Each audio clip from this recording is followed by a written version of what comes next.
Want to make ChatGPT brighter and easier to use in daily life? Here's how to turn on light mode on your Samsung Galaxy A56. Open the ChatGPT app on your phone.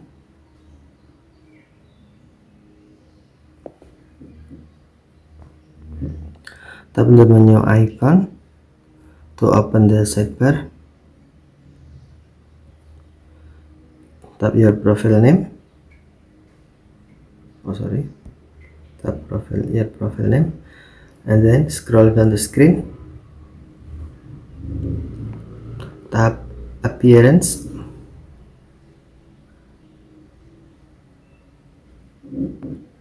Here you will see three options: system light and dark.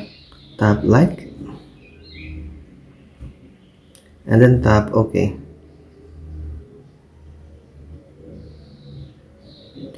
ChatGPT will instantly switch to light mode, giving the app a background that's easy to read in well-lit environments. If you want, you can always return to this menu and change it to dark or system mode later. And that's how you enable light mode in ChatGPT on your Samsung Galaxy A56. Okay, thanks for watching. Have a nice day.